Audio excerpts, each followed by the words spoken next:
Okay, so currently, I'm gonna be honest, man, this thing is actually freaking working.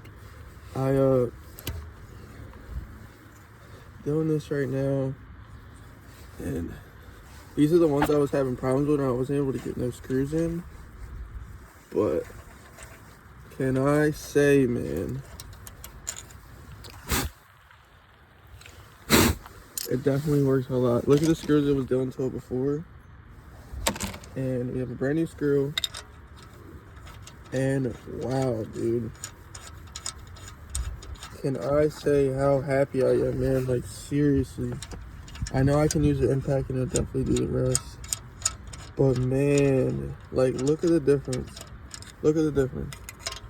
I did this one earlier, actually, a little bit with the tool by hand. And this one was able to go in, but this is where it stops. But man, this might actually save me $300, man. It might $10, a $10 piece.